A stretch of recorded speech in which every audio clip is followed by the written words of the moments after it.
The Montana sky stretched endless above the Reeves ranch, painted in shades of amber and deep purple as the sun dipped behind the Rockies. September had arrived with its familiar bite, the kind of cold that reminded a man he was still alive, still breathing, still here when so many others were not. Jack Reeves stood by the northern fence line, hammer in hand, sweat cooling on his brow despite the chill. 62 years on this earth had taught him that good fences made good neighbors, and good work made good sleep. Both were increasingly hard to come by. The fence post settled into place with a satisfying thud. Jack stepped back, testing the tension of the barbed wire with gloved hands. Solid. It would hold through winter. Everything on this ranch had to hold through winter. That was the deal a man made when he chose to live this far from anywhere that mattered. Not that anywhere mattered much anymore, not since Margaret passed. 7 years felt like 7 days sometimes, and other times like 7 lifetimes. The house behind him stood quiet and dark, waiting for him like it always did. 3 horses in the stable, 1 dog on the porch, 1 man who used to be a colonel and was now just a rancher who talked to himself more than he cared to admit. Jack wiped his brow and looked up at the emerging stars. Old habit. 40 years of looking up at the sky, first as a pilot, then as a man who knew that something else was up there. Something most people did not believe in. Something he had sworn never to speak about. An oath he had kept through a marriage, through a daughter growing up and leaving, through a war that took pieces of him he never got back, through a wife's slow death and a retirement that felt more like exile than reward. The first star appeared, bright and steady, then another, then a third that moved wrong. Jack's eyes narrowed. Fighter-pilot instincts died hard. That was not a satellite. Too fast, too erratic. The object streaked across the darkening sky, a silver thread pulling tighter and tighter until it broke. A trail of sparks, a wobble in its trajectory, and then a descent that made Jack's stomach clench. He had seen enough aircraft go down to know what came next. The impact would be somewhere in the northern timber, maybe 3 miles out, maybe less. He stood there for a moment, hammer still in his hand, wrestling with the part of him that said this was not his problem anymore. He was retired. He was old. He was tired. But the other part, the part that had pulled fellow pilots from burning wreckage in Vietnam, the part that had given his word to a dying woman 40 years ago, that part was already moving. The truck's engine turned over on the second try. Jack threw the hammer in the bed and gunned it toward the tree line, headlights cutting through the gathering dark. The ranch road gave way to logging trails, then to no trail at all, just memory and instinct guiding him through terrain he had walked and ridden for 5 years. The dog, a graying border collie named Sergeant, sat in the passenger seat, ears perked, silent. The dog knew when it was time to be quiet. The crash site announced itself with smoke and the sharp scent of scorched metal that did not smell quite right. Not jet fuel. Not anything Jack recognized. He killed the engine and stepped out, boots crunching on pine needles and scattered debris. The craft was small, maybe 20 feet across, embedded in the soft earth between 2 massive pines. Its hull shimmered with a faint iridescence, colors shifting like oil on water. No markings. No identification. Nothing human about it at all. Jack's hand went to the sidearm he still carried, old habits dying hardest of all. He approached slowly, eyes scanning for movement, for threat, for anything that made sense. The hatch opened before he reached it. No hiss of hydraulics, no mechanical sound at all. It simply folded back like a flower opening to the sun, and she stepped out. She was tall, nearly 6 feet, with skin the color of burnished copper and hair as black as the Montana night, though streaked with silver that caught the last light. Her eyes were what stopped him. Gold. Pure metallic gold, luminous in the dusk, fixed on him with an intensity that made him feel seen in a way he had not felt in years. She wore armor of some kind, form-fitting and practical, scorched in places from the crash. Blood, dark and almost purple, seeped from a gash along her left arm. She spoke first, in a language that sounded like water over stones, musical but edged with pain. Her stance was defensive, one hand raised, the other reaching for something at her belt.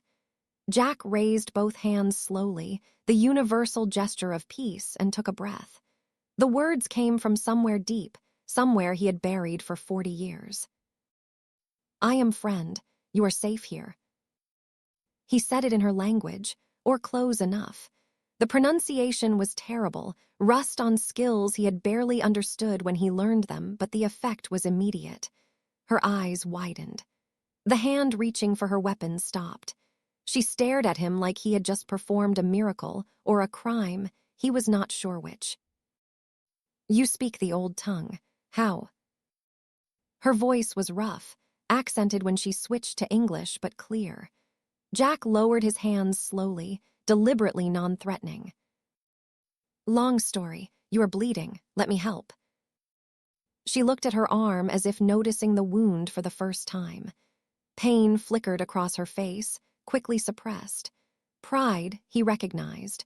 The kind of pride that got soldiers killed when they refused to admit they needed help. He had seen it in the mirror often enough. "I do not need help from a human." The words were meant to be dismissive, but her legs wavered. Jack moved without thinking, catching her as she stumbled, his arms steady despite the 62 years they had carried. She was heavier than she looked, dense muscle and bone, but he held her weight, guided her to sit against the side of her ship. Up close, he could see the fine lines around her eyes, the silver in her hair. She was not young. That was his first coherent thought. She was not some alien girl playing at warrior. This was a woman who had lived, who had fought, who carried her own weight of years. "Ma'am, I have been a soldier. I have been a medic. I have seen men bleed out from wounds they said were nothing. Sit still and let me look at that arm, or pass out and I will look anyway." Something in his tone, the flat pragmatism of it, made her lips twitch, almost a smile. Almost. She extended her arm and Jack pulled the first aid kit from his belt. Old military issue, upgraded over the years but still the same basics. Compress, disinfect, wrap. Her blood was darker than human blood, thicker, but it stopped flowing under pressure just the same. She watched him work with those gold eyes, assessing, calculating. "You are military." "Was, long time ago." "You move like military. You speak like you have seen death." "I have seen enough of it. You speak like you command people who see death." "I am Sovereign Kaelith Aren. I rule a world you have never heard of, and I am stranded on yours because someone sabotaged my ship." Jack finished wrapping her arm and sat back on his heels. A queen, of course, because nothing in his life had ever been simple. "Well, Your Majesty, I am Jack Reeves. I run a cattle ranch you have never heard of, and you are sitting in Montana, which is about as far from anywhere as you can get without leaving the planet. We need to get you out of here before someone else finds this crash site." "Why would you help me?" Jack stood, offered his hand. She stared at it for a moment before taking it, letting him pull her to her feet. She was strong, he could feel the coiled power in her grip, but she was hurt and alone and trying not to show either. 40 years ago, people like you saved my life. I gave my word to one of them that I would remember. I honor my word." "People like me." "Valorians. Your people, unless I miss my guess." Her shock was total and unhidden this time. She searched his face, those gold eyes seeing past the weathered skin and gray beard, past the old flannel shirt and worn jeans, looking for something she clearly did not expect to find in a human rancher in the middle of nowhere. "How do you know that name?"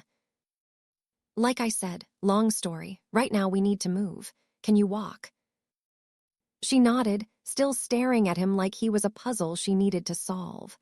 Jack whistled for Sergeant, who had been watching the whole exchange with the patient intelligence of a dog who had seen stranger things than he let on. The border collie trotted over, sniffed once at Kaelith, and sat. Apparently she passed inspection.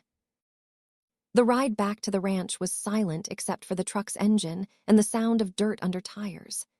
Kaelith sat rigid in the passenger seat, one hand pressed to her wrapped arm, the other gripping the door handle like she might need to jump out at any moment. Jack kept his eyes on the road and his thoughts to himself. Questions could wait.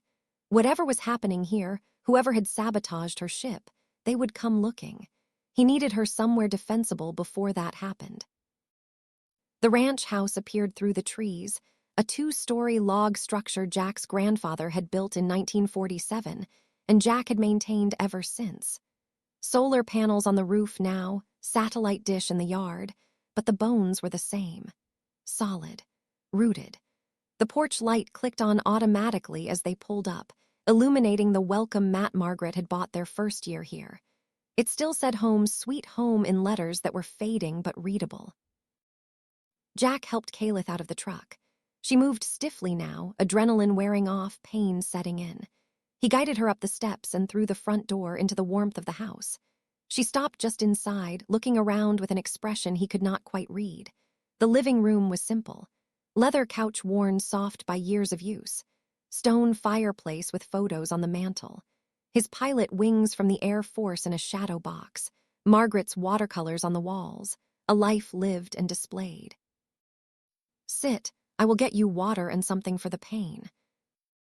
Kaelith lowered herself onto the couch, her armor clicking softly against the leather. Jack disappeared into the kitchen, giving her space to process, giving himself a moment to figure out what the hell he was doing. He filled a glass from the tap, grabbed the bottle of ibuprofen from the cabinet. Not exactly alien medicine, but pain was pain. When he returned, she was looking at a photo on the side table. Him and Margaret on their wedding day. Both of them young and stupid and happy. Your mate. Jack handed her the water and the pills. She took them without question, which told him she was hurting more than she showed. She died 7 years ago, cancer. I am sorry. So am I.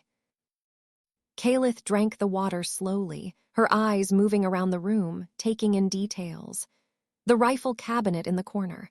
The books on the shelf, mix of Hemingway and histories and flight manuals. The chess set on the table, mid-game, both sides played by the same person. She set down the glass and met his eyes. Why do you live alone?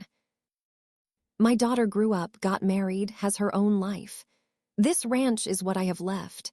I work it, keep it running, talk to the horses more than I talk to people. It is quiet. After everything, I wanted quiet. You were a warrior. I was a pilot. Fighter jets, reconnaissance, some things I still cannot talk about. I saw action in Vietnam, came home with pieces missing that do not show on X-rays. After I retired from active duty, I stayed in the reserves, did some consulting. Then Margaret got sick and I stopped.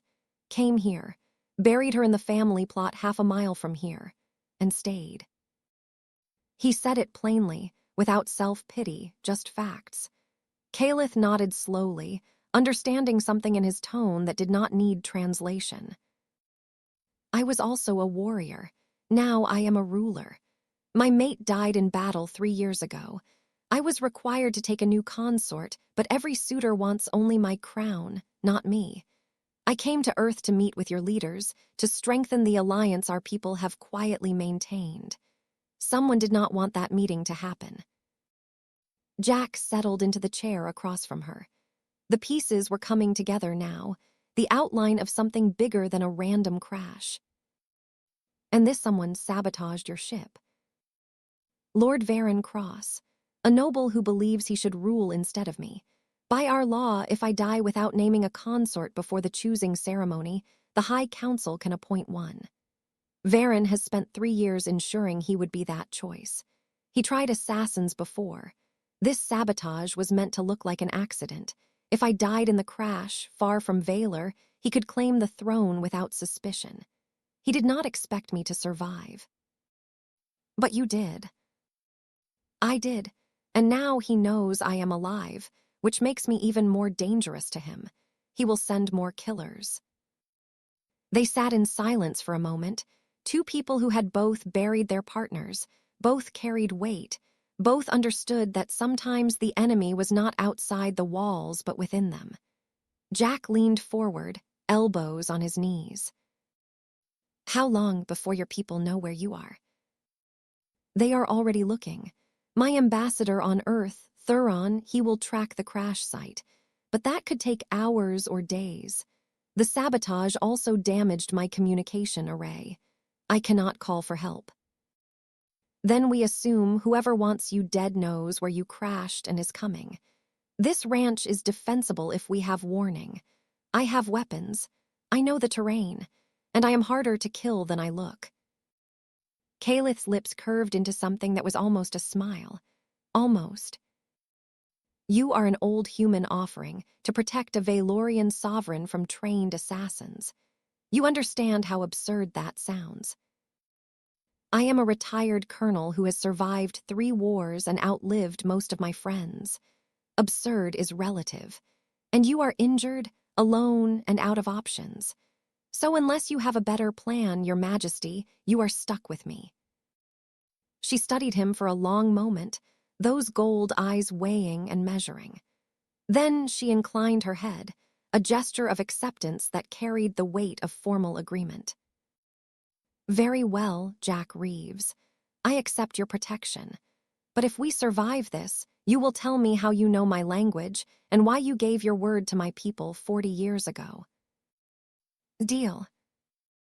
Jack stood, crossed to the rifle cabinet, and pulled out a Remington 700 and a tactical shotgun. He checked both, loaded them, set them on the table. Kaelith watched with professional interest. You prepare like you expect them soon. I prepare like I have learned not to be caught off guard. You should sleep. Upstairs, second door on the right. I will take first watch. I do not need sleep. Yes, you do. You are wounded, you crashed, and you are running on adrenaline.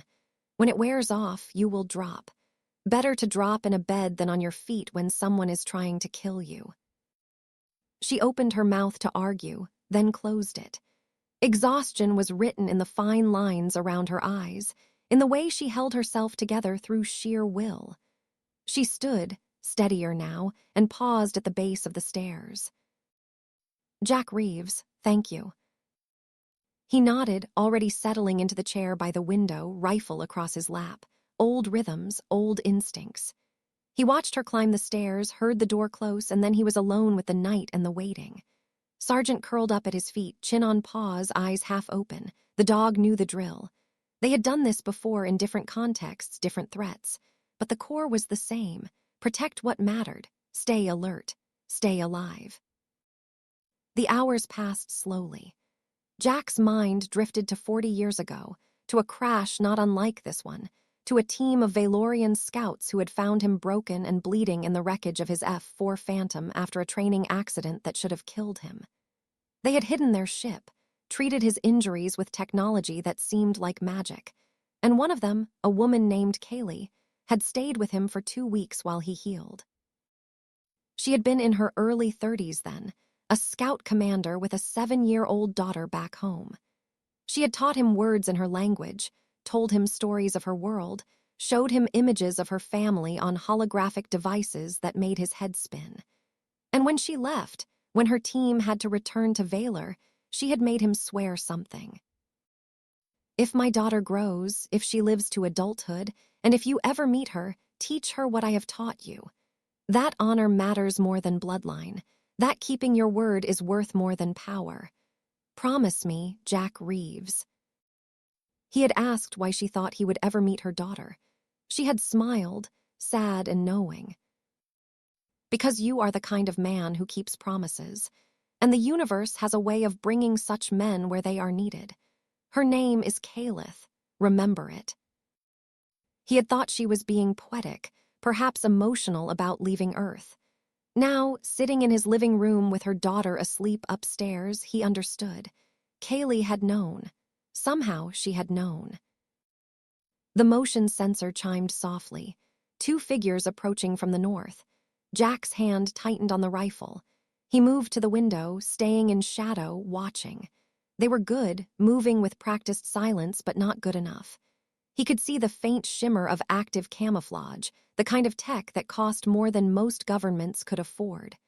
Valorian, then, or someone with access to their equipment.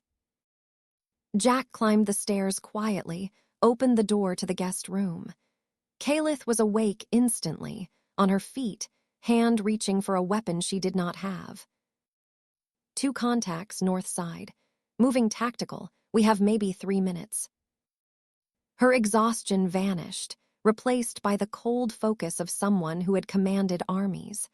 She followed him downstairs, moving despite her injury like the warrior she had been before she was a queen. Jack handed her the shotgun. You know how to use this. Point and shoot. I learn fast. Good, stay behind the couch. If they get past me, that is your field of fire. Do not hesitate. She took position without argument, all business now. Jack moved to the front door, killed the porch light, and waited. The first assassin came through the window in a spray of glass, moving fast, blade in hand. Jack put 2 rounds center mass before the man's feet touched the ground. The second came through the back, quieter, smarter. Jack heard the door click, spun, fired. The shot went wide. The assassin was fast, inhumanly fast, crossing the kitchen in a heartbeat. Jack dropped the rifle, pulled the .45 from his belt, fired again. This time he did not miss. The assassin went down hard, armor sparking where the round penetrated. Jack moved forward, kicked the blade away, checked for a pulse. Dead. He turned to find Kaelith standing, shotgun raised, eyes scanning for more threats. Her hands were steady, her breathing controlled. She had done this before. Are you hurt? No, you. I am fine. We need to move. If they sent 2, there will be more. Kaelith knelt by the second body, pulled back the hood. The face beneath was Valorian, young, with the hard eyes of someone paid to kill and not ask questions. She closed his eyes with surprising gentleness. He was barely 20 cycles. Varen recruits the desperate and calls them loyal. Jack grabbed a go bag from the closet, pre-packed with water, ammo, first aid, everything he had learned to keep ready in a life that never quite left the military behind.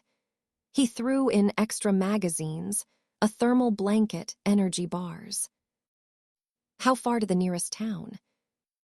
15 miles. But we are not going to town. We are going into the mountains. I know places they will not find us, and we can wait for your people there. You would take a stranger into your wilderness.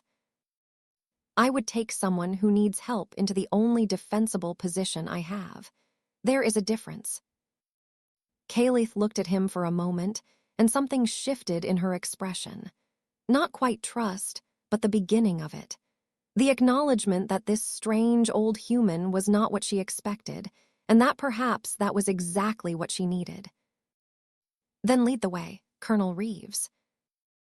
They left through the back, into the darkness that Jack knew like his own heartbeat. The mountains rose before them, ancient and indifferent, and they climbed into them with the silence of people who understood that survival was not about strength, but about being smarter than the ones hunting you. The first night was the hardest. They moved through terrain that would have killed most people, rocky slopes and hidden ravines, using paths Jack had mapped over 5 years of riding and hunting. Kaelith kept pace despite her injury, her Valorian physiology giving her reserves a human would not have, but even she flagged as the hours wore on. Jack called a halt in a cave he had used before, barely more than a crack in the rock face, but deep enough to hide them and their heat signatures. He built a small fire using dry wood that would not smoke, positioned it so the light would not show from outside. Kaelith sat with her back to the stone, breathing hard, the adrenaline finally bleeding out. Jack pulled out the first aid kit again, checked her bandage. Blood had seeped through, dark against the white gauze. I need to change this. She nodded, too tired to argue. He unwrapped her arm carefully, cleaned the wound again. It was deeper than he had first thought, but healing faster than a human wound would. Already the edges were knitting together, the bleeding slowed to nothing. He rewrapped it with clean gauze, then handed her a protein bar and a water bottle. Eat, you need the calories. This is human food. Food is food. Unless you are allergic, eat. She took a bite, made a face, but ate anyway. They sat in silence for a while, the fire crackling softly, the night sounds of the forest filtering through. Somewhere distant, an owl called. Sargent lay between them, eyes closed but ears swiveling, always listening. Jack stared into the flames, mind working through logistics. They had maybe 2 days of supplies if they stretched it. Thuron would be searching, but searching was slow when you did not know where to look. And Varen's people would be combing these mountains, more every hour. The odds were not good. But then, the odds had never been good for Jack Reeves, and he was still here. "Tell me about Kaylee." Kaelith's voice startled him out of his tactical planning. He looked up to find her watching him, gold eyes reflecting the firelight. "How do you know that name?" "You said people like me saved you 40 years ago. There are not many Valorians who visited Earth that long ago. Fewer still who would have saved a human and taught him our language. Kaylee was one of them. She was a scout. She was also my mother." The world tilted slightly. Jack had suspected, had put together pieces, but hearing it confirmed was something else entirely. He leaned back against the cave wall, a tired laugh escaping him. "Of course she was, of course. You knew my mother." "I did, for 2 weeks when I was 25 and stupid enough to push a fighter jet past its limits in a training exercise. I crashed in the wilderness. Should have died. Your mother and her team found me, patched me up, kept me alive while my people thought I was dead. She told me about her world, taught me words, showed me that we were not alone in the universe. She told me about her daughter. You were 7 years old then." Kaelith's breath caught. 7, the age I was when she left on that mission. She was gone for a month. When she returned, she was different, quieter. She never told me why. Maybe she was processing what it meant to save a human life, to see that we were not so different after all. "What else did she tell you?" Jack met her eyes, saw the hunger there for any detail about a mother she had lost too young. "She showed me a hologram of you, a little girl with black hair and your eyes even then. She talked about you constantly, how smart you were, how brave, how you wanted to be a warrior like her. She was so proud of you. And when she left, she made me swear something." "What oath?" "That if I ever met you, I would teach you what she valued most. That honor matters more than bloodline. That a person who keeps their word is worth more than all the power in the universe." Kaelith was very still, barely breathing. When she spoke again, her voice was rough with emotion she was trying to control. "That was her favorite teaching. She died when I was 16. Battle against insurgents on our northern continent. She never told me about you, about any human. Maybe she thought she would never see Earth again. Maybe she thought it did not matter. But she saved my life, and I swore to her I would remember. I have kept that oath for 40 years. And now you are here, and I am honoring it still." Kaelith wiped at her eyes quickly, angry at the tears, but not quite able to stop them. Jack looked away, giving her privacy in the moment, understanding that sometimes the past reached forward and grabbed you by the throat when you least expected it. "She would have liked you, I think. Unyielding old human who does not know when to give up." I am going to take that as a compliment. It was meant as one. They slept in shifts, Jack taking first watch, Kaelith taking second. When the sun rose, pale and cold through the cave mouth, they moved again, deeper into the mountains, higher into terrain that grew thinner and harder. They spoke little, conserving energy, communicating in gestures and glances. But something had shifted between them.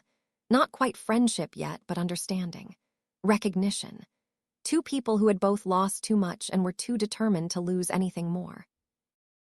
On the second day, they found the old ranger station. Jack had discovered it years ago, abandoned since the 80s, half collapsed but still standing. He cleared the door, checked for animals or structural hazards, then waved Kaelith inside. It was not much, 4 walls and a roof that mostly worked, but it was shelter and concealment. Kaelith sank down onto the floor, back against the wall, exhaustion finally claiming her. Jack set up a perimeter alarm using fishing line and tin cans, old school but effective. Then he rationed out the last of their food and water. 1 protein bar each, half a bottle of water, maybe 6 hours before they had to move again or risk dehydration. Your people will find us. Kaelith's voice was barely above a whisper. She sounded, for the first time, uncertain. Jack sat down across from her, meeting her eyes. They will. Thuron is good at his job. He will track your crash, find the ranch, follow our trail. We just have to stay alive long enough. And if Varen's assassins find us first, then we make them regret it. She smiled just a little. It transformed her face, made her look younger, less burdened. Jack found himself smiling back, surprised by the warmth of it. You are a strange man, Jack Reeves. You should be afraid. You should have left me at the crash site. Instead, you fight for a queen you do not know, from a world you have never seen. I swore an oath to your mother, and I do not break my word. Is that the only reason? Jack considered the question, considered lying, considered all the reasonable, logical answers he could give. Then he settled on the truth. No, it is not. They held each other's gaze across the dusty floor of an abandoned ranger station, 2 people from different worlds who had somehow ended up in the same impossible moment. And in that moment, something began that neither of them had planned for, that neither of them quite understood yet. But it was there, fragile and new, like the first green shoot after a forest fire. The alarm tripped an hour later. Threekin's rattling north approach. Jack was on his feet instantly, rifle ready. Kaelith grabbed the shotgun, positioned herself by the window. They waited in silence, heartbeats loud in the quiet. Footsteps outside, careful, professional. Then a voice, familiar and laced with relief. Jack Reeves, if you shoot me, I will be very disappointed. Thuron. Jack lowered the rifle and opened the door. The Valorian ambassador stood there, flanked by 2 guards in full tactical gear. He was shorter than Kaelith, his skin more olive than copper, his eyes green instead of gold. But the relief on his face when he saw them both alive was unmistakable. Your Majesty, Colonel, I am very glad to find you both intact. Kaelith stepped forward, and for a moment Jack thought she might embrace Thuron. But she stopped, maintaining the formal distance of a sovereign, even here in the middle of nowhere. Ambassador, your timing is impeccable. We tracked the crash, found your ranch, Colonel Reeves. When we saw the bodies and the signs of flight, we followed. I must say, you led us on quite the chase. Jack shouldered his rifle, suddenly aware of how he must look. 3 days without shaving, clothes dirty, old enough to be everyone's grandfather. But Thuron looked at him with respect, not pity. You kept her safe. I knew you would. You knew I would. Thuron smiled, and there was something knowing in it. Something that suggested this was not as random as it seemed. Kaylee spoke of you often before she died, the human pilot who honored his oath. When the Sovereign's ship was sabotaged, when we lost contact, I thought of you. I sent coordinates to your ranch in the faint hope you would be there. I am glad my hope was not misplaced. The pieces clicked together. Jack looked at Kaelith, who looked equally surprised. This had not been accident. This had been design, or as close to it as the universe got. We need to leave. Varen's forces are still searching these mountains. My ship is 2 miles south. Kaelith nodded, but she paused before following Thuron. She turned to Jack, and her expression held something he had not seen before. Gratitude, yes, but something more. Something that felt like the beginning of a question she did not yet know how to ask. Jack Reeves, thank you for honoring your oath, for keeping me alive, for all of it. He inclined his head, the way she had that first night in his living room. a gesture of acknowledgement between equals. "Your Majesty, stay safe." She held his gaze for one more heartbeat, then turned and followed Thuron out into the daylight. Jack watched her go, watched the guards fall into formation around her, watched her become a queen again instead of the wounded woman he had sheltered. Sergeant whined softly at his feet. Jack reached down, scratched the dog's ears. "Yeah, boy, I know." He should have felt relief. The mission, if it could be called that, was over. She was safe. He could go back to his ranch, fix the windows, clean up the mess, and return to the quiet life he had chosen. But as he watched her disappear into the trees, something in his chest tightened, a feeling he had not felt in 7 years and had not expected to feel ever again. The walk back to the ranch took most of the day. By the time Jack reached it, the sun was setting again, painting the sky in colors that reminded him why he had chosen this place. Thuron had left a team to clean up the bodies, repair the damage. The house looked almost normal, except for the new plywood over the broken windows. Jack stood in his living room, staring at the couch where Kaelith had sat, the photo she had looked at, the space she had occupied for 2 brief days. Sergeant settled onto his bed with a heavy sigh. Jack poured himself 2 fingers of whiskey, Margaret's favorite, the bottle he saved for occasions. He was not sure what this occasion was. Survival, maybe, or the end of something that had barely started. He sat in his chair by the window, glass in hand, and looked out at the stars beginning to emerge. His phone rang. Landline, because cell service was terrible out here. He almost did not answer, but habit made him pick up. "Hello." "Colonel Reeves, it is Thuron." "Ambassador, is everything all right?" "Yes, the Sovereign is safely aboard my ship. We are preparing to return to Valor within the week. But there is a matter I need to discuss with you. In person. May I visit tomorrow?" Jack's grip on the glass tightened. The careful formality in Thuron's voice suggested this was not a social call. "I will be here." "Good, Jack, I am going to ask you something that will sound insane, but I need you to consider it seriously. For Kaylee's sake, if nothing else." The line went dead. Jack set down the phone, dread and curiosity warring in his gut. He drank the whiskey in one swallow, felt the burn, and tried to imagine what could possibly be more insane than the last 3 days. He would find out tomorrow.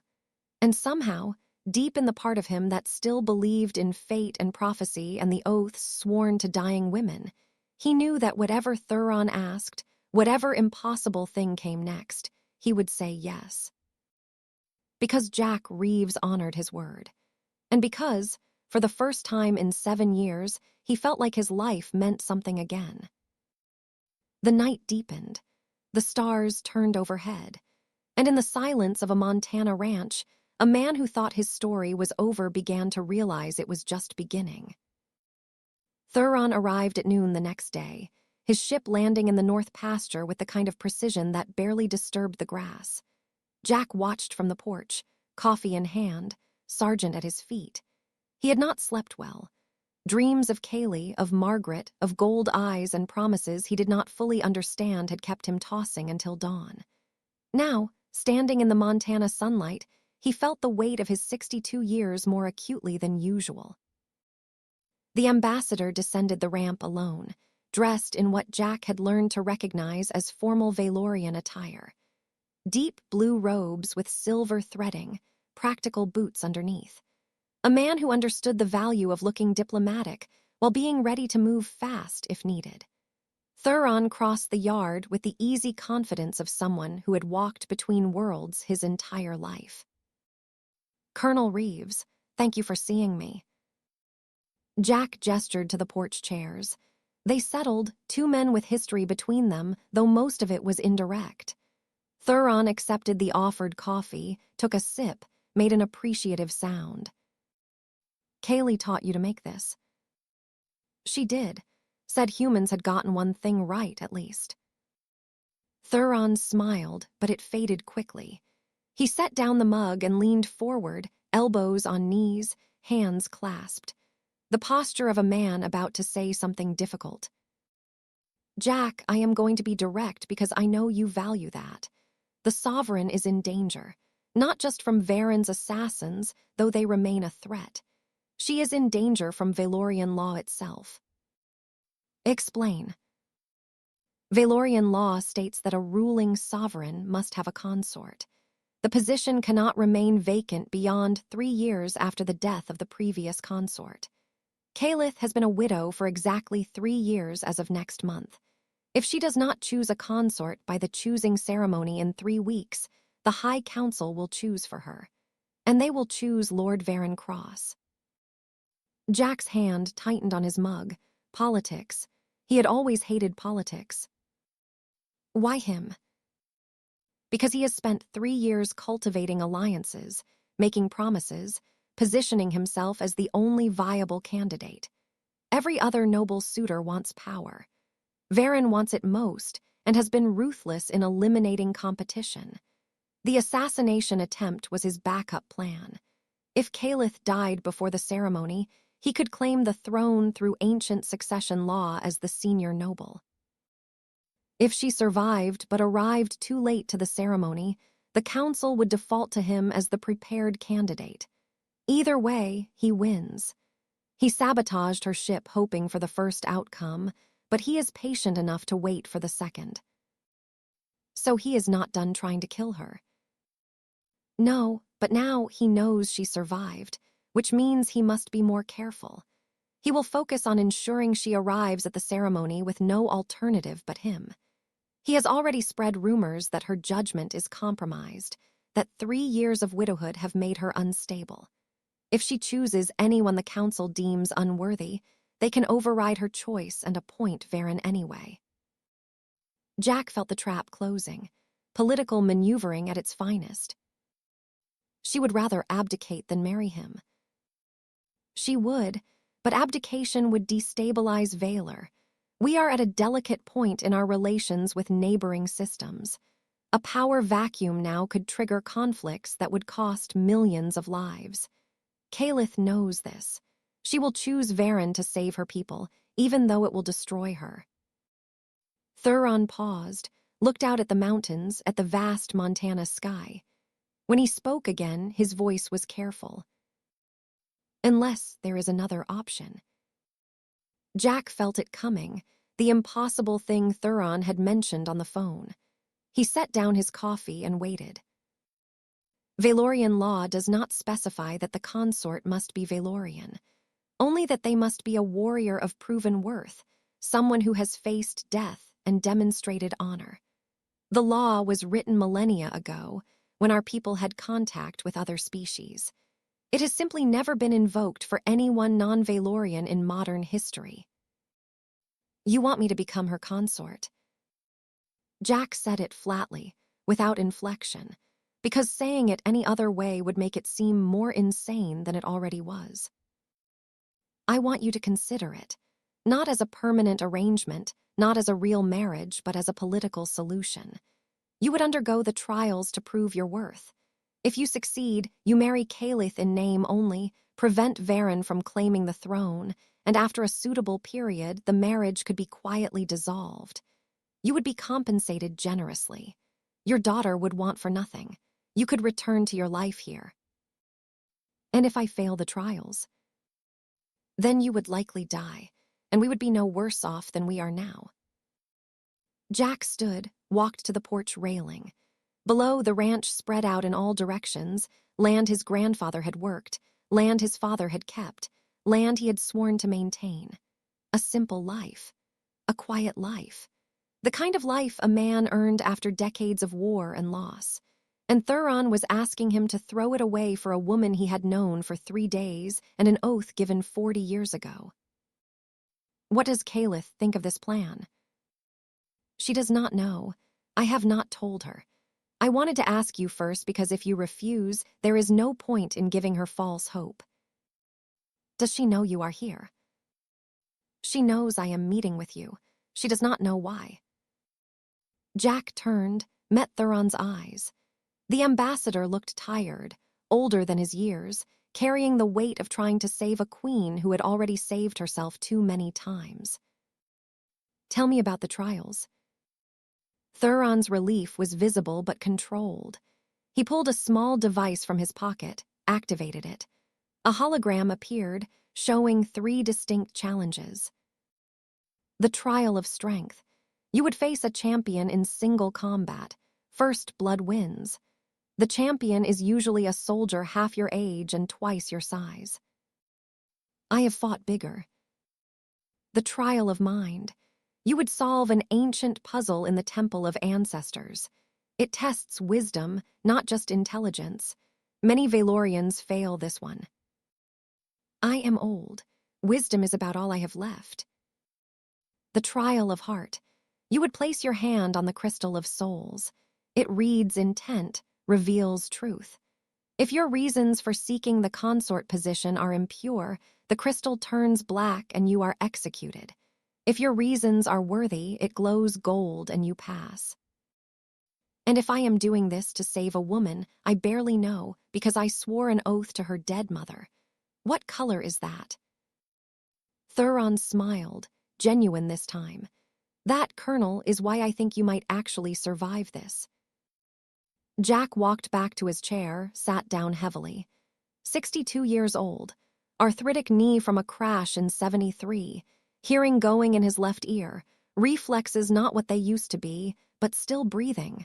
Still standing. Still too determined to know when to quit. If I do this, I do it my way. No pretending to be something I am not. No royal heirs. I go as Jack Reeves, retired colonel, Montana rancher. If that is not good enough, then I was never going to pass anyway. Agreed. And I need to talk to my daughter first. She deserves to know before I do something this monumentally stupid. Of course. When do we leave? 4 days. The Sovereign is currently in diplomatic meetings with your government in Washington. She will return to Valor in 72 hours. If you are coming, you come then. Jack nodded, mind already running through everything he needed to do. Put the ranch in Sarah's name. Make sure the animals were cared for. Write a will that made sense. Call in favors from old Air Force buddies to keep an eye on things. 4 days to close a chapter of his life or possibly end it entirely. Thuron stood, extended his hand. Jack took it. The grip was firm, warm, the handshake of allies. Jack, I know what I am asking. I know the odds. But I also know that Kaylee chose well when she saved you 40 years ago. She saw something in you then that I see now. You are exactly the kind of man who might pull this off. Or die trying. Or die trying. But you would die for the right reasons, which is more than most people can say. After Thuron left, Jack sat on the porch for a long time, watching the sun track across the sky. Sergeant rested his head on Jack's knee, brown eyes knowing. The dog had seen him through Margaret's death, through the empty years after, through 3 days of hunting and being hunted in the mountains. Now the dog watched him contemplate something equally insane. What do you think, boy? Am I crazy? Sergeant's tail thumped once. Jack took that as a yes. The call to Sarah was harder than he expected. She lived in Seattle now, worked as an emergency room doctor, had married a good man who taught high school history. They had 2 kids, bright and loud and full of life. She called once a week, visited twice a year, worried about him more than he deserved. Her face appeared on the video screen, concern immediate when she saw his expression. Dad, what is wrong? Are you sick? No, honey, I am fine. But I need to tell you something, and I need you to not interrupt until I am finished. He told her everything. The crash, Kaelith, the oath to Kaylee, Thuron's proposal. He left nothing out because Sarah had always been able to spot a lie, even as a child. When he finished, there was a long silence. Sarah's face cycled through shock, anger, disbelief, and finally something that looked like resignation mixed with fear. Dad, you're 62 years old. I know. You could die. I know that too. Then why? Why would you do this for people you do not even know? Because I gave my word, Sarah. And because for the first time since your mother died, I feel like I am supposed to be doing something that matters. Another silence. Sarah's eyes were wet, but she was not crying. She had Margaret's strength, the kind that did not break even when it wanted to. Is she worth it, this queen? Jack thought about Kaelith sitting in his living room, looking at Margaret's photo. Thought about her fighting beside him in the wilderness, never complaining, never giving up. Thought about the moment in the ranger station when she had smiled, just a little, and he had felt something he thought was dead. I think she might be. Sarah wiped her eyes, nodded slowly. Okay, but Dad, you come back, you hear me? You do whatever you have to do and you come back. Because those grandkids of yours need their grandpa, and I am not ready to lose you too. I will do my best, honey. Your best has kept you alive through 3 wars. I am counting on it to get you through this. They talked for another hour, working through logistics, through fears, through the strange reality that Jack Reeves was about to leave Earth and compete for the right to marry an alien queen. When the call ended, Jack felt lighter and heavier at the same time. Lighter because Sarah knew, because she supported him even as she feared for him. Heavier because now it was real. The next 3 days passed in a blur. Jack signed papers, made arrangements, said goodbye to the horses in the way a man did when he was not sure he would see them again. General Marcus Stone, retired, came out from town to shake his hand and promise to keep an eye on the place. Marcus had flown with Jack in Vietnam, had saved his life twice and been saved once in return. He understood about oaths and duty. You are out of your mind, Jack. Probably. Margaret would have loved this. You know that, right? She always said you were wasted on a ranch. She also said I was too determined to die. Let us hope she was right. On the 4th day, Thuron returned. Jack packed light. 1 duffel bag with clothes, his dog tags, a photo of Margaret and Sarah, and the flight wings from his first solo. Everything else stayed. If he died, Sarah would know what to do with it. If he lived, he would come back and nothing would have changed except him. The ship's interior was unlike anything he had seen, even in 40 years of knowing Valorians existed. Organic curves, bioluminescent panels, technology that felt alive. Thuron showed him to a small cabin, explained the basics, left him to process. Jack sat on the bunk, feeling the subtle vibration as the ship lifted, as Montana fell away beneath him, as Earth became a blue marble and then a memory. He must have slept because Thuron woke him with a gentle shake. They had arrived. Jack followed the ambassador through corridors that hummed with energy, past Valorian crew members who stared at the old human with curiosity and something that might have been amusement. They emerged into a hangar bay 3 times the size of any Earth facility, ships of various designs coming and going with practiced efficiency. And there, waiting at the base of the ramp, was Kaelith. She wore formal robes now, deep purple with gold threading, her hair bound in an intricate style that spoke of rank and ceremony. But her eyes, those gold eyes, widened when she saw him. Shock, confusion, and something else flashed across her face.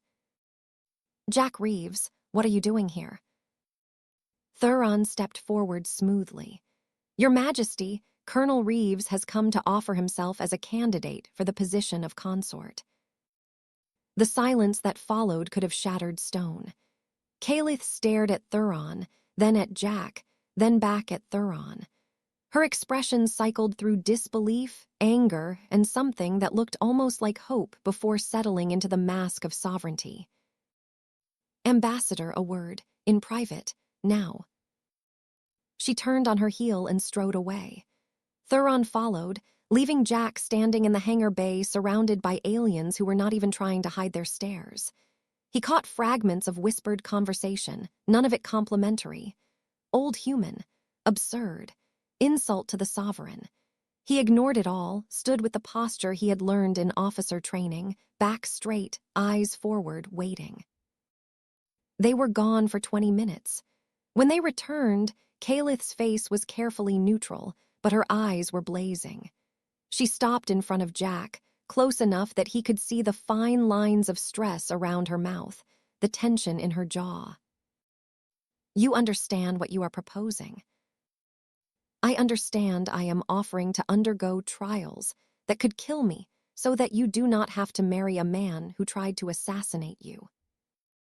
You understand this is political, that even if you succeed, this would be a marriage in name only. I understand that you need a solution, and I am offering one." "Why?" "Because I gave my word to your mother, and because you deserve better than Varen." Her expression softened slightly, but the steel remained. "Jack, you are 62 years old. You have no genetic enhancements, no Valorian technology. The trial of strength alone could kill you." "Then I die, but I die trying. That is more than I have been doing for the last 7 years." Kaelith looked at him for a long moment, and Jack saw the war happening behind her eyes. Pride fighting with pragmatism. Hope fighting with the fear of hoping. Finally, she nodded once, sharp and decisive. "Very well. If you are determined enough to attempt this, I will not stop you. But know that I did not ask for this. I did not ask you to risk your life for my political problems." "I know. I am volunteering anyway." Something flickered in her eyes. Gratitude, maybe, or the beginning of it. She turned to Thuron. "Take him to the guest quarters. Give him 3 days to acclimate before the trials begin. And find him a training partner. If he is going to die, let it not be because we failed to prepare him." The next 3 days were brutal. Commander Drax, the champion Jack would face in the trial of strength, volunteered to train him. Drax was 35, 6'5", built like a human tank with Valorian enhancements. He was also, Jack discovered, surprisingly good-natured about the whole thing. They sparred in a private training facility, Drax pulling his punches enough that Jack survived, but not enough that it was easy. The commander taught him Valorian combat stances, showed him where to look for tells, how to use an opponent's momentum against them. It was not so different from what Jack had learned in hand-to-hand training 40 years ago, just faster and more precise. "You fight like my grandfather," Drax observed after knocking Jack on his back for the 10th time that morning. "Your grandfather sounds like a smart man." He was. He also said that strength fails, but wisdom endures. I never understood what he meant until now. Jack picked himself up, every muscle screaming. "Now." Drax smiled. "You cannot beat me with strength, Colonel Reeves. You know this, I know this. Everyone knows this. But if you study me, learn my patterns, find my weaknesses, you might survive. That is wisdom." "Surviving sounds good. Teach me." And Drax did. He showed Jack his own tells, the way his left shoulder dipped before a strike, the slight hesitation on his right side where an old injury had healed imperfectly. He made Jack drill counter moves until they were instinct, until Jack could read the attacks before they came. On the second day, Kaelith appeared at the training facility. She stood in the observation area, watching in silence as Jack and Drax worked through combinations. When they broke for water, she descended to the floor, eyes on Jack with clinical assessment. "You are hurt." "Just bruised." "Your knee is swelling." "It does that. Old injury. I will wrap it." "You should withdraw. This is madness." Jack drank deeply, then met her gaze. This was not the Queen speaking. This was the woman who had sat in his living room and looked at photos of his dead wife. The woman who had fought beside him in the mountains without complaint. "If I withdraw, you marry Varen in 3 weeks. Better that than your death on my conscience." "Not better for you." Kaelith opened her mouth to argue, closed it. Frustration and something else played across her face. She looked at Drax, who was pointedly studying the far wall. "Commander, leave us." Drax bowed and left. Kaelith waited until the door closed before turning back to Jack. When she spoke, her voice was quieter, more vulnerable than he had heard it. "I do not understand you, Jack Reeves. You owe me nothing. You could have left me at the crash site. You could have refused Thuron's proposal. You could be on your ranch, living your life. Instead, you are here, letting Drax beat you senseless, preparing to face trials that have killed younger, stronger men. Why?" Jack sat down on the training mat, knee throbbing, ribs aching, too tired to stand on ceremony. Kaelith sat across from him, mirroring his posture, two people alone in a vast room. "When Margaret died, I thought my life was over. I did the ranch, I talked to my daughter, I went through the motions. But I was not living. I was just waiting. Then you crashed in my woods and I felt something I had not felt in 7 years. Purpose. Like maybe there was a reason I survived Vietnam, survived crashes, survived all the things that should have killed me. Maybe it was so I could be there when you needed someone. That is a lot of faith in fate. I did not used to believe in fate. But your mother saved my life 40 years ago and made me swear something that made no sense until you showed up. That is either the universe's longest con or there is something bigger happening here than I understand." Kaelith was quiet for a moment, studying him with those gold eyes that seemed to see past the old rancher to the pilot, the soldier, the man underneath. "My mother used to say that honor was the only currency that mattered. That a person who kept their word in the face of death was worth more than all the nobles in the court. I thought it was idealism. But you are living proof she was right. I am just honoring my word." "No, you are doing more than that. You are giving me hope that there are still good men in the universe, even if that hope gets you killed. Better to die with hope than live without it." She smiled, sad but genuine. "You sound like her. Like Kaylee, she would have liked what you have become." "I liked what she was, brave, honest, kind. I see her in you." The words hung between them, more intimate than Jack had intended. Kaelith looked away, but not before he saw color rise in her cheeks. When she stood, she offered him a hand up. He took it, felt the strength in her grip, the warmth. "Rest tonight.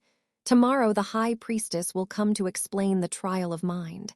And Jack, if at any point you wish to withdraw, I will understand. No shame, no judgment." "I am not withdrawing." "I know, I just needed to offer." She left, and Jack sat alone in the training room, staring at his hands.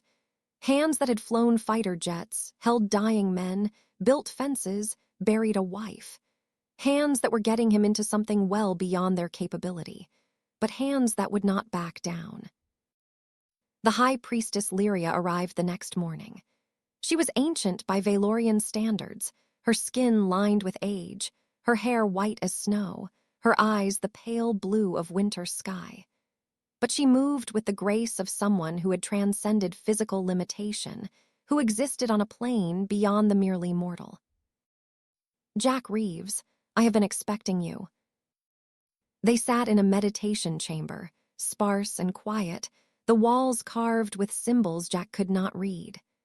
Lyria poured tea with the precision of ceremony, handed him a cup that was almost too hot to hold. "The trial of mind is not about intelligence, Colonel. It is about understanding. You will enter the temple of ancestors and face 12 statues, each representing a virtue our people hold sacred. You must arrange them in the correct order to open the path to the inner sanctum." "What is the correct order?" "That is what you must discern. The statues are labeled in our ancient tongue. Thuron tells me you know some of our language from Kaylee. That will help. But the real test is understanding what we value most. Many Valorians fail because they assume they know. They arrange the virtues in the order they were taught, not the order that reflects truth. And if I fail? The doors remain closed. You are escorted out. You fail the trials and are sent home. Not killed. Lyria smiled, an expression that held millennia of knowing. No, child. We do not kill those who seek wisdom and fall short. We kill only those who seek power and succeed through corruption. The trial of heart handles that. She spent the next 2 hours teaching him the words he would need. Strength, wisdom, courage, compassion, honor, duty, love, loyalty, justice, mercy, sacrifice, unity. 12 virtues, 12 statues, infinite possible arrangements. Jack listened, repeated, memorized. But more than that, he listened to the way Lyria spoke about each virtue, the weight she gave certain words, the reverence in her voice. When Kaelith ruled alone, Lyria said quietly, she led with strength and duty. The people respected her but feared her. When her consort lived, she led with compassion and love. The people adored her. The correct order is not what we teach in schools. It is what we learn through living. Jack absorbed that, turned it over in his mind. The answer was not academic. It was personal. It was about Kaelith herself, about what kind of leader she was, what kind of person. He thought about her in his living room, looking at Margaret's photo with sadness and understanding. He thought about her fighting in the wilderness, protecting him as much as he protected her. He thought about her sitting across from him in the training room, vulnerable and honest. I think I understand. Lyria's smile deepened. I believe you do. The day before the trials began, Jack was summoned to a formal dinner with the High Council. 12 nobles, men and women who governed Valor under the sovereign's authority, who had the power to accept or reject his candidacy. They sat around a table carved from a single piece of crystal, each face reflecting the dim bioluminescent light. At the head sat Kaelith, regal and remote, the queen instead of the woman. And at the far end, directly across from her, sat Lord Varen Cross. He was handsome in the way predators were handsome, all sharp angles and calculated charm. His skin was paler than most Valorians, his eyes a deep amber that glittered with intelligence and malice. When he saw Jack, his expression curdled into something between amusement and contempt. So this is the human who thinks himself worthy of our sovereign. Tell me, Reeves, how many battles have you won? Jack met his gaze without flinching, enough to know that the loudest warrior is usually the weakest. The table went silent. One of the council members, an older woman with kind eyes, suppressed a smile. Varen's jaw tightened. You have spirit, I will grant you that, but spirit does not win trials. Strength does, skill does, breeding does. You have none of these. You are an old human playing at games meant for your betters. Kaelith's voice cut across the tension like a blade. Lord Varen, Colonel Reeves is a guest and a candidate. You will treat him with respect or remove yourself from this table. Varen inclined his head, but his eyes promised violence. Of course, Your Majesty. Forgive my passion. I simply worry for your safety. Allowing an untested human to compete could set a dangerous precedent. The precedent of allowing worth over birthright. How radical. The sarcasm in her voice was subtle but unmistakable. Jack saw several council members exchange glances. This was not the first time Kaelith and Varen had clashed, and the room knew it. The dinner proceeded with forced civility, courses of food Jack barely tasted, conversation that danced around the real issue. Everyone knew why he was here. Everyone had opinions. After the meal, as the council dispersed, one of the nobles approached Jack. He was middle-aged, with the bearing of a military man and a scar across his left cheek that spoke of combat.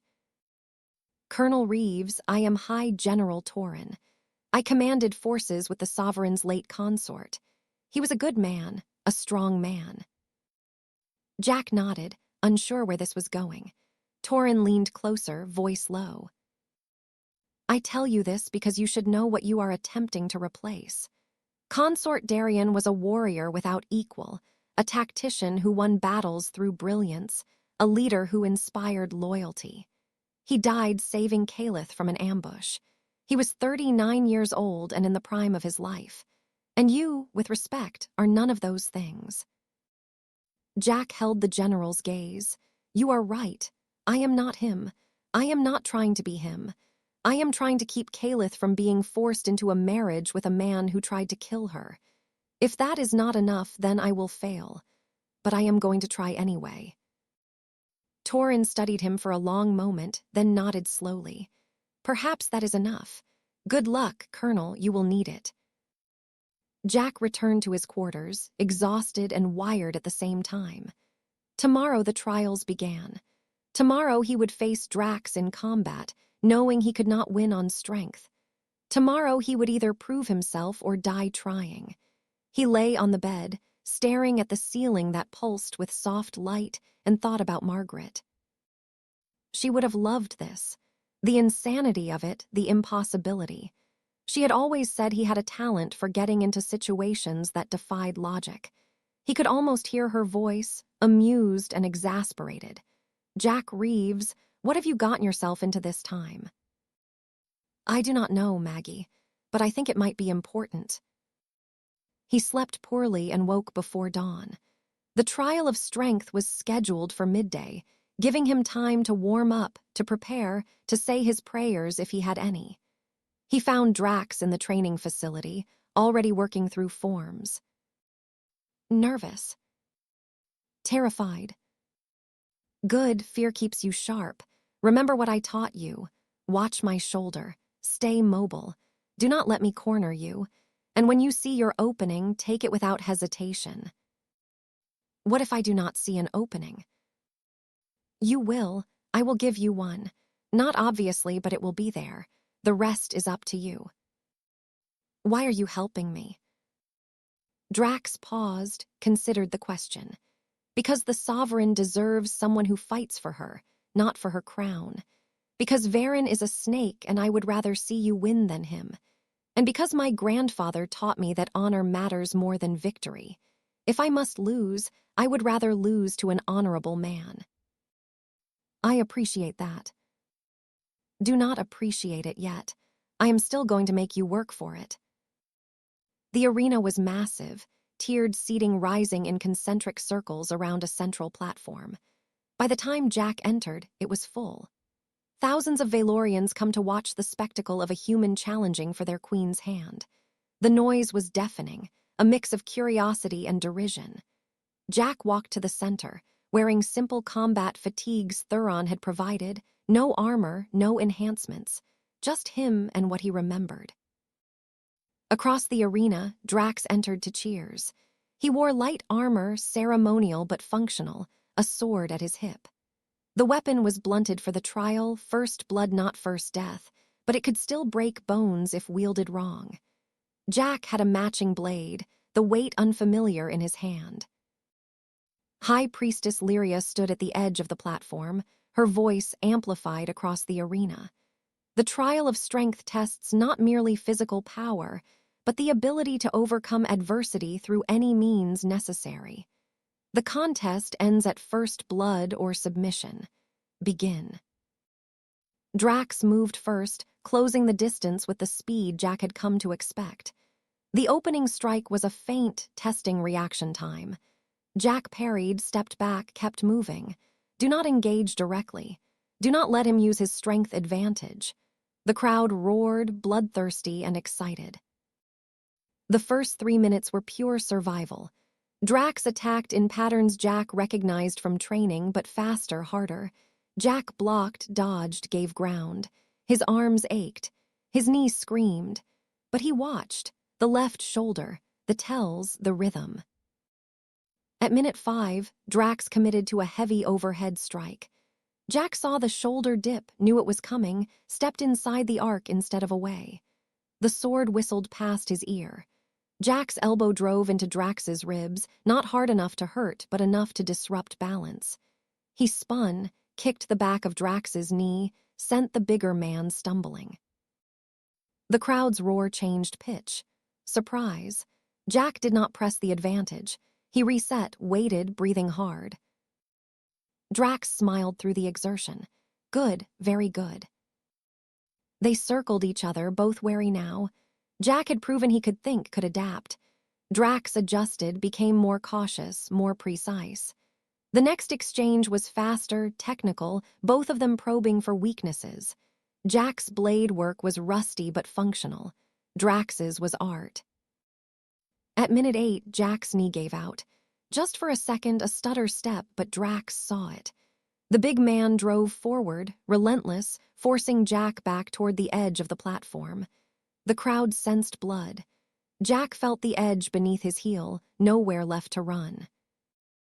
Drax's blade came in low, aimed at Jack's thigh.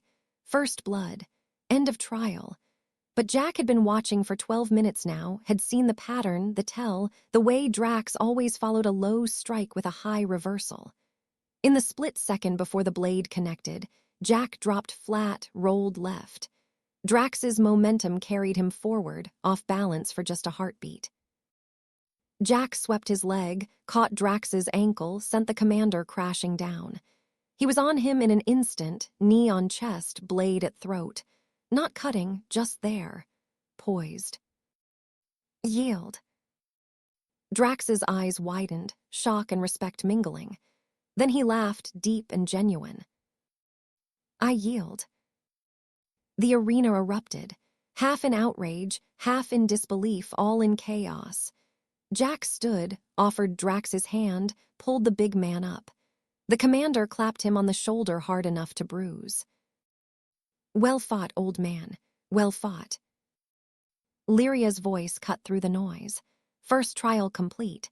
Colonel Reeves is victorious. Jack looked up at the royal box where Kaelith sat. Her face was composed, regal, but her eyes were bright. She stood, and the arena fell silent. The first trial is past. In 2 days, the trial of mind will commence. She sat, and the crowd began to disperse, buzzing with conversation. Jack limped off the platform, every muscle protesting. Drax walked beside him. That was not the opening I planned to give you. I know, I took a different one. Clever, my grandfather would have liked you. In the medical bay, as a Valorian healer worked on his knee, Kaelith appeared. She dismissed the healer with a gesture, then stood looking down at Jack with an expression he could not quite read. You won. Barely. You won, she repeated, against a champion half your age. Do you understand what that means? That I am too determined to know when to quit. It means you might actually survive this. She sat beside him, close enough that he could smell something floral and alien in her hair. For a moment, the queen disappeared, and there was just the woman, tired and hoping. Jack, if you complete all 3 trials, if you actually do this, you understand what comes after. A political marriage, I know. She nodded, but something in her eyes was uncertain. Yes, political, nothing more. Is that what you want? The question hung between them, dangerous and honest. Kaelith looked away, but not before he saw the answer flicker across her face. Want did not matter for queens. Duty did. I want you to survive. The rest we will figure out. Jack reached out, took her hand. She stiffened, then relaxed, let him hold it. Her skin was warm, her fingers strong. I am going to survive, and then we are going to make sure Varen never gets near you. Promise. Promise. She squeezed his hand once, then stood, the queen reasserting herself. The trial of mind is in 2 days. Rest. You will need it. She left, and Jack sat alone with his aching body and the strange realization that somewhere between the ranch and the arena, between duty and choice, something had shifted. He was not doing this just for an oath anymore. He was doing it for her. The Temple of Ancestors stood at the heart of the capital city, a structure older than recorded history, its walls carved from stone that seemed to shift colors in the light. Jack stood before its entrance 2 days after defeating Drax, feeling the weight of millennia pressing down on him. This trial would not be won with tactics or endurance. This required understanding a culture he had known for days and a language he barely spoke. High Priestess Lyria waited at the threshold, her ancient eyes knowing and patient. Behind her, carved into the temple facade, were symbols that hurt to look at directly, geometry that seemed to fold in on itself. Jack's head throbbed just from standing near them. The trial of mind awaits, Colonel Reeves. Once you enter, you will be alone, no guidance, no help. You must arrange the 12 virtues in the order that reflects the true heart of Valor. The order that reflects what we aspire to be, not what we claim to be. Choose wisely. Choose with understanding. And if I choose wrong? Then the doors remain sealed, and you have failed. But you will leave with your life and the knowledge that you tried. Jack nodded, stepped forward. The temple doors opened soundlessly, massive slabs of stone that should have required machinery but moved as if weightless. The interior was dim, lit by the same bioluminescent light that permeated Valorian architecture. And in the center, arranged in a circle, stood 12 statues.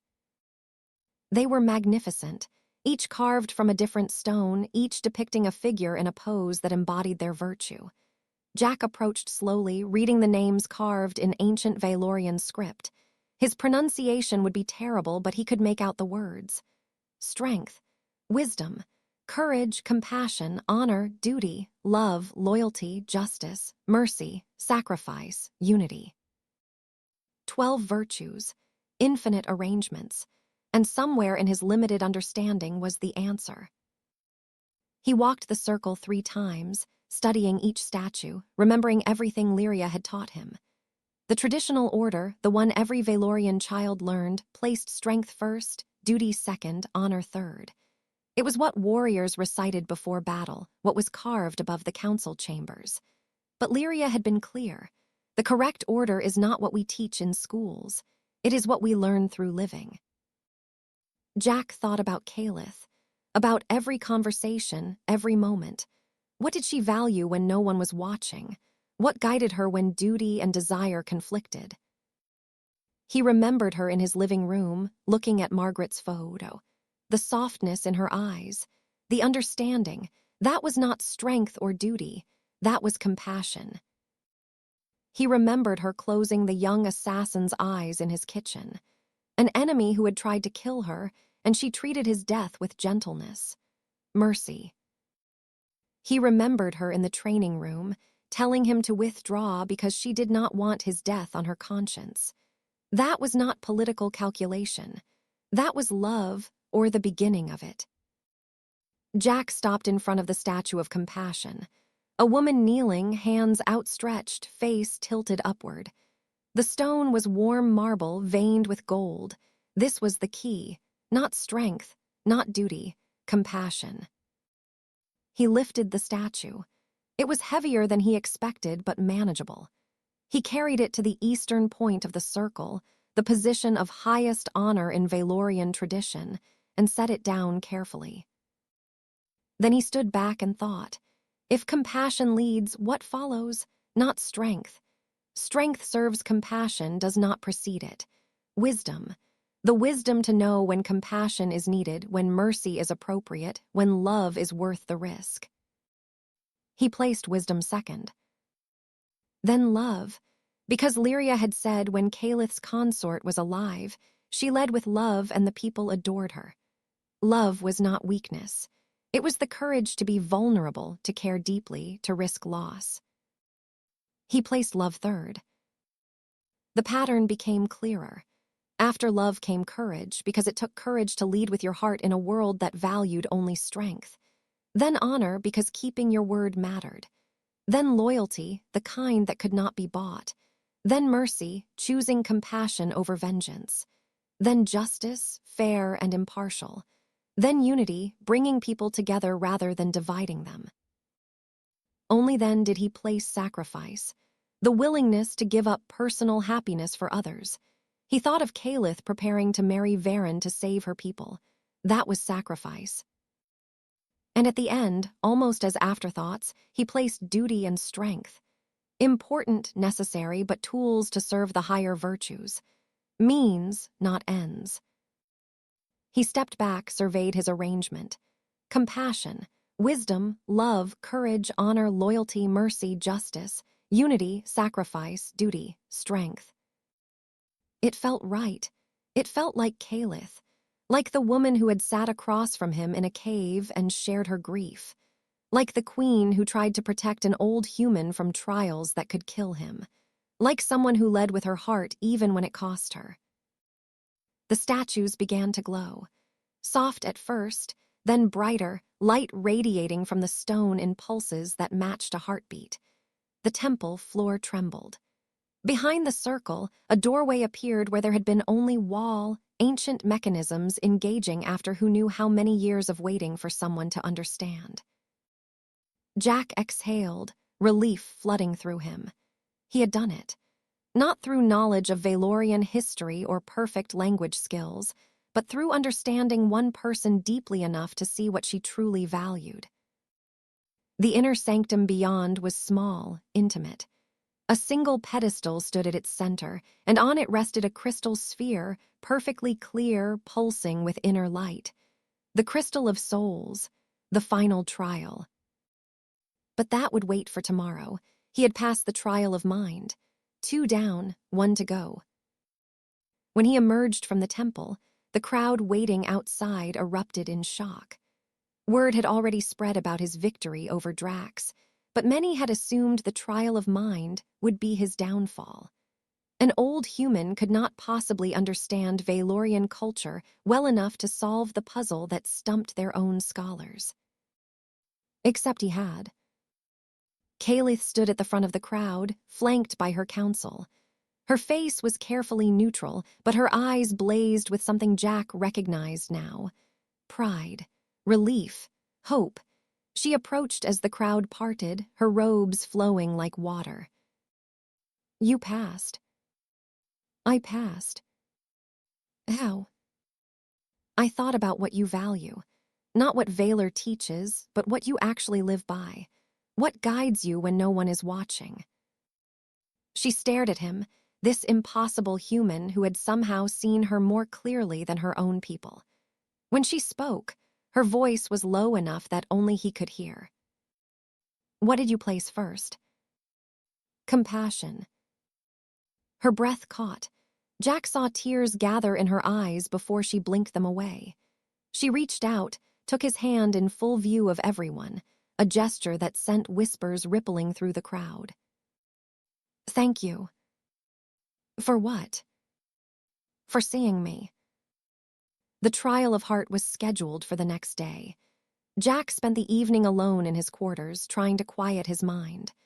The crystal would read his intent, reveal his truth. If he sought power, it would turn black and he would die. If he sought to help Kaelith, to honor his oath, to do what was right, it would glow gold. But what if his reasons were mixed? What if part of him wanted this for himself, for the adventure, for the feeling of being alive again? Would the crystal see that as impurity? Would it condemn him for being human? A knock at the door interrupted his spiral. Kaelith entered without waiting for permission, still in her formal robes but with her hair down, falling in dark waves around her shoulders. She looked younger this way, less like a queen and more like the woman he had sheltered in his ranch. You should be resting. So should you. Tomorrow you face the crystal. She sat beside him on the small couch, close enough that their shoulders touched. For a long moment, neither spoke. Then Kaelith sighed, a sound of exhaustion and worry. I have been thinking about what happens if you pass, if you actually complete all 3 trials. We get married. You keep your throne. Varen loses. Yes, but Jack, I need you to understand something. If we do this, it cannot just be political theater. The marriage must be real in the eyes of the law. We would be bonded. Not forever. Thuron is right that we could dissolve it after Varen is no longer a threat. But for a time, perhaps a year or more, you would be consort. You would have to live here, learn our ways, stand beside me in court. It would not be easy. I did not come here because it would be easy. I know, but I need to be sure you understand what you are agreeing to. You would be giving up your life on Earth, your ranch. Your daughter would visit, but you would not see her often. You would be scrutinized, criticized, probably mocked by nobles who think you are beneath me. And you would be doing all of this for a woman you barely know. Jack turned to face her fully, saw the vulnerability she was trying to hide. She was giving him an out, trying to protect him even now. Kaelith, I am 62 years old. I have lived a full life. I fought in wars. I married a woman I loved. I raised a daughter who makes me proud. I built a ranch with my own hands. I have done everything I set out to do. And then I spent 7 years waiting to die. You gave me a reason to live again. If that means spending a year or two learning to be a consort, dealing with nobles, standing in your court, then so be it. I have faced worse. You say that now. I mean it now. And I will mean it tomorrow. And I will mean it when we are dealing with the 10th crisis, and you are wondering why you ever let a persistent old human into your life. She laughed, soft and genuine, some of the tension bleeding out of her. When she looked at him again, her expression was different, open, wanting something she would not ask for. Jack, if the crystal accepts you, if we do this, I want you to know that I will do everything I can to make this bearable for you. I will not ask you to be something you are not. I will not ask you to pretend. Just be you, the man who honored his oath, the man who saw me. That is enough. Is it enough for you? The question came out before he could stop it. Kaelith froze, gold eyes searching his face. When she spoke, her voice was barely above a whisper. I do not know. I know I feel safer with you than I have felt in years. I know I trust you in ways I do not trust my own counsel. I know that when you held my hand after the trial, I did not want you to let go. Is that enough? I do not know, but it is more than I ever expected to feel again. Jack reached up, cupped her face with one weathered hand. She leaned into the touch, eyes closing. They sat like that, suspended in the moment, two people who had found each other in the most impossible circumstances. If the crystal rejects me tomorrow, I want you to know something. Meeting you was worth it, all of it. The trials, the pain, everything. You were worth it. Kaelith opened her eyes, and what he saw there took his breath away. Not just gratitude or respect or even hope. Something deeper, something that terrified them both. She kissed him, soft at first, tentative, asking permission. Jack answered by pulling her closer, kissing her back with the intensity of a man who thought he had forgotten how. Her hands tangled in his hair, his arms wrapped around her waist. For a few heartbeats, they were not a queen and a candidate. They were just two people who had both lost too much and found something unexpected. When they broke apart, both breathing hard, Kaelith rested her forehead against his. That was probably unwise. Probably. If you fail tomorrow, this will hurt more. I am not going to fail. She smiled against his lips, arrogant human. Determined Valorian. They stayed like that, holding each other, until Kaelith finally pulled away. She stood, composed herself, became the queen again. But her eyes were still soft when she looked at him. Tomorrow, when you place your hand on the crystal, think about why you are really here. Not duty, not oaths. The real reason, let that be your truth. What if I do not know the real reason? I think you do. You just have not admitted it yet. She left, and Jack sat alone with the echo of her kiss and the terrifying realization that she was right. He knew why he was really here. He had known since the ranger station, maybe since his living room. He was here because Kaelith Aren had walked into his life and reminded him what it felt like to want something for himself, not just to fulfill obligations or honor oaths. He wanted her, not the queen, not the political alliance, not the adventure. Her, the woman who valued compassion over strength. The woman who tried to protect him even when she needed protecting. The woman who had looked at Margaret's photo with understanding instead of jealousy. He wanted her, and tomorrow he would have to stand in front of a crystal that read souls and hope that wanting her was not the impure motive that got him killed.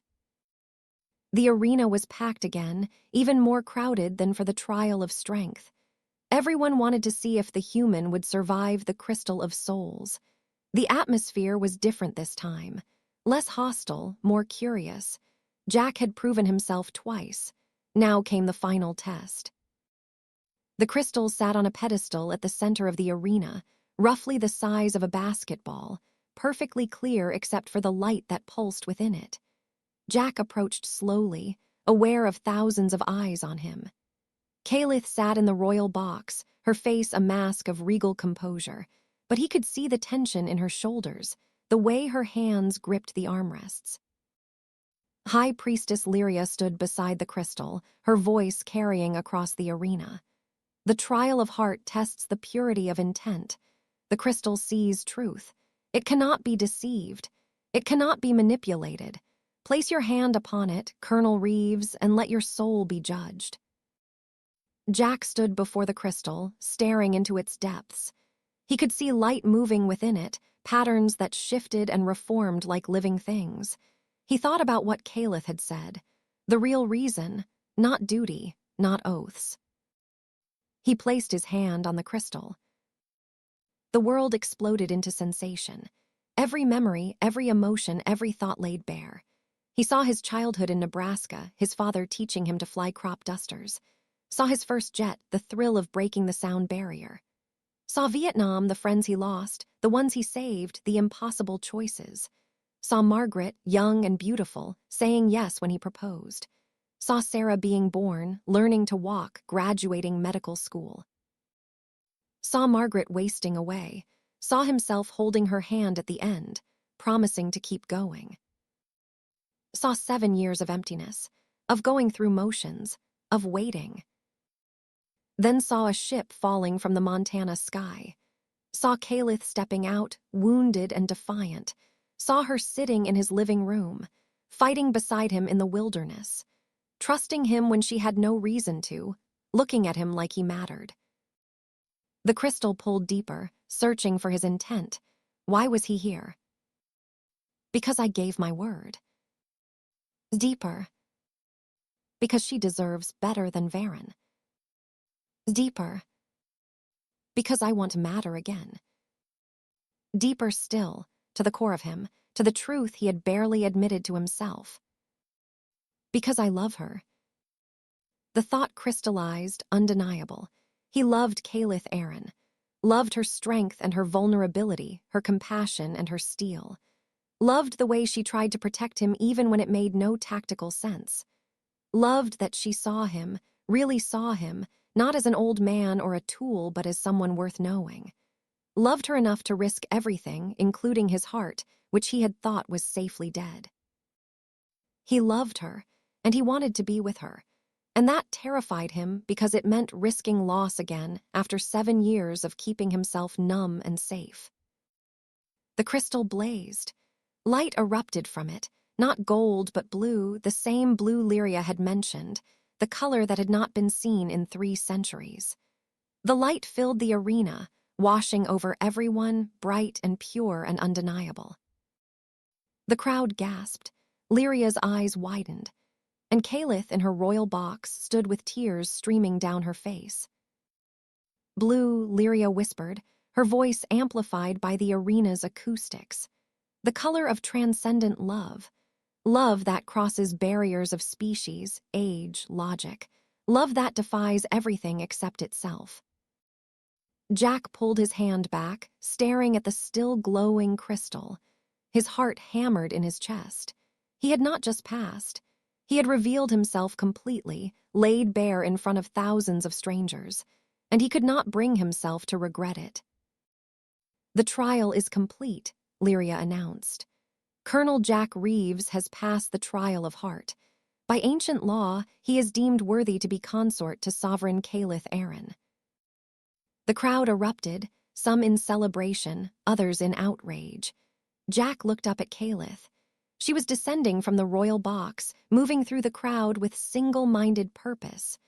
Nobles and guards parted before her. She reached the arena floor, crossed to where Jack stood beside the still glowing crystal.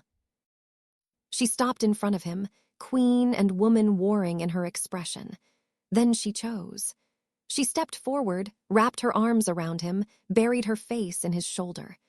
Jack held her, aware of every eye watching, not caring at all. "You love me," she whispered against his neck. Apparently the whole planet knows that now. She laughed, the sound breaking on a sob. "You ridiculous, wonderful, impossible man."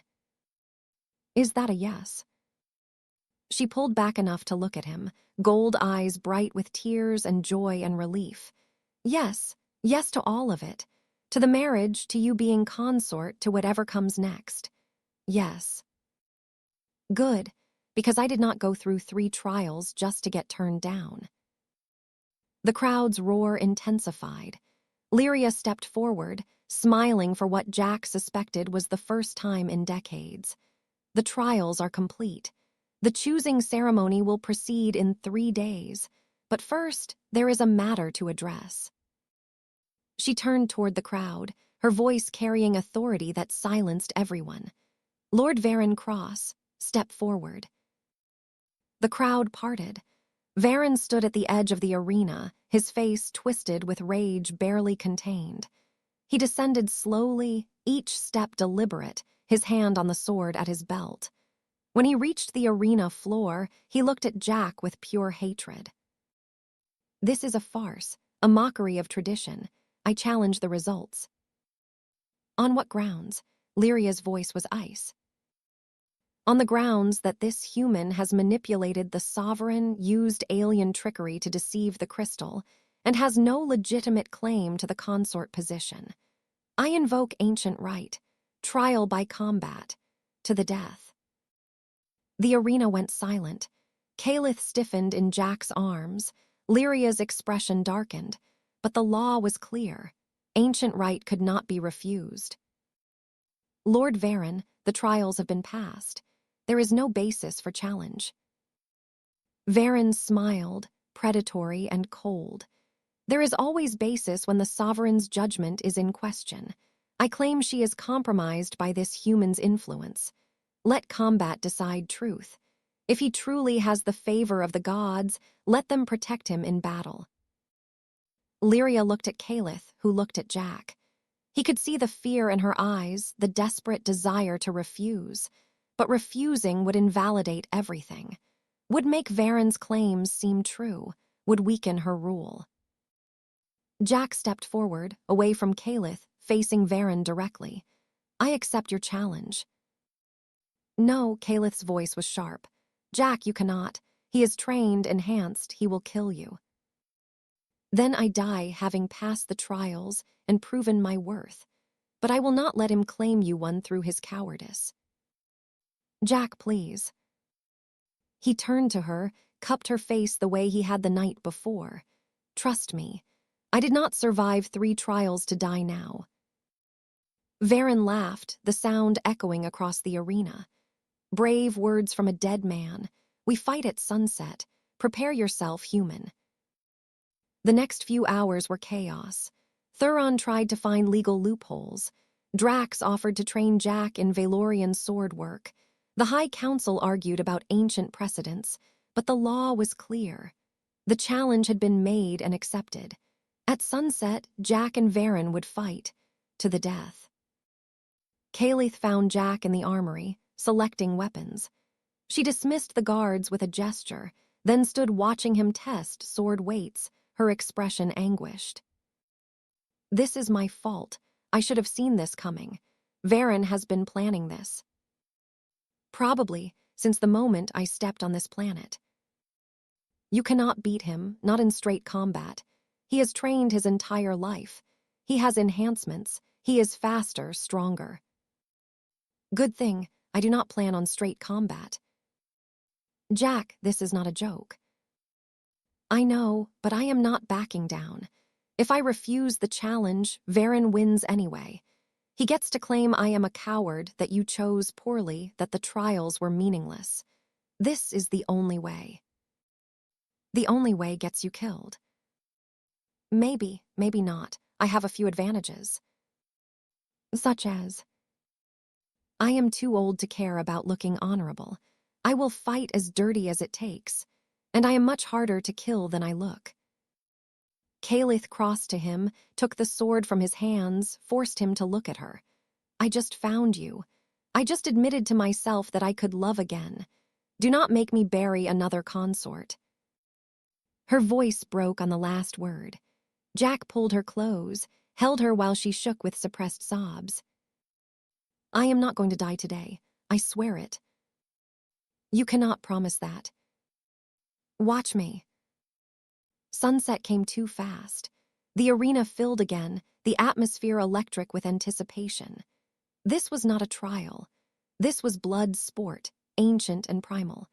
Jack entered wearing light armor Drax had given him, carrying a sword that felt slightly less foreign after hours of practice. Across the arena, Varen entered in full combat regalia, his armor polished to a mirror shine, his sword humming with some kind of energy enhancement.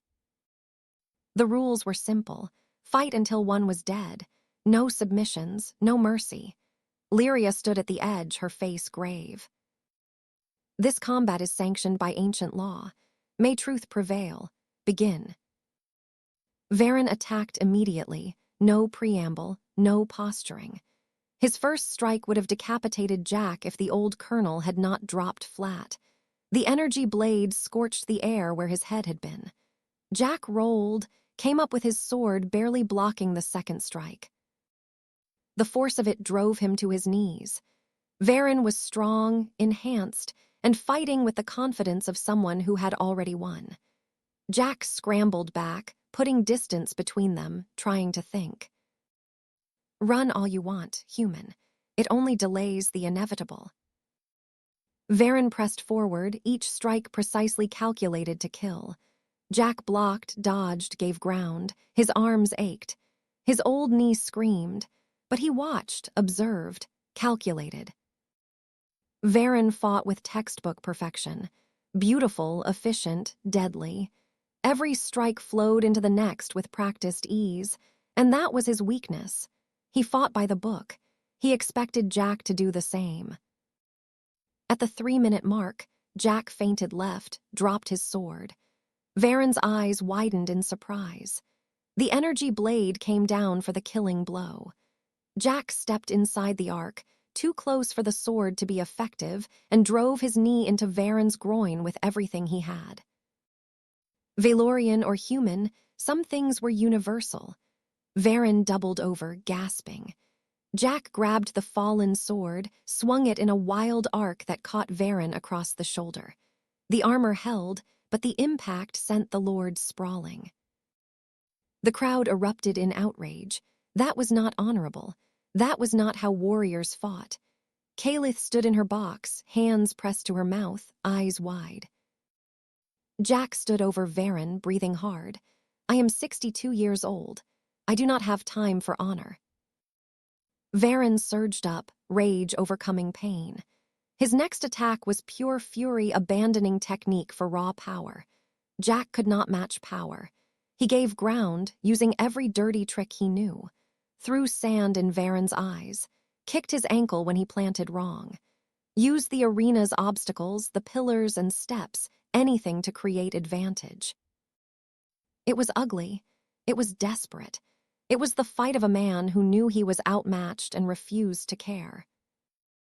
At the 10-minute mark, both were bleeding. Jack had a gash across his ribs. Varen's lip was split where Jack had headbutted him. They circled each other, both exhausted, both knowing this had to end soon. Varen's next charge was reckless, driven by fury and the need to end this humiliation. Jack saw it coming, stepped aside, let momentum carry the lord past him. Varen's sword embedded in a stone pillar. For one heartbeat, he was stuck, vulnerable. Jack did not hesitate. He drove his sword through the gap in Varen's armor under the arm, where the plates met. felt resistance, then the terrible give of steel entering flesh. Varen's eyes went wide. Blood, dark and purple, spread across his chest. Jack pulled the sword free. Varen collapsed to his knees, hands trying to staunch the bleeding. He looked up at Jack with hatred and something like respect. You fight like a savage. I fight to win. Yield and I will get you medical help. Varen laughed, wet and choking.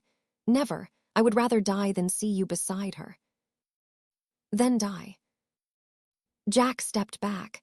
Varen swayed, then fell forward, face down on the arena floor. His chest rose once more, then stopped. The arena was silent. Lyria's voice cut through the quiet. The challenge is complete. Lord Varen Cross is dead. Jack Reeves is victorious. Jack dropped the sword, every muscle screaming. His ribs burned. His knee had given out sometime during the fight and he could barely stand. But he was alive. He had won. Kaelith was running across the arena floor before anyone could stop her.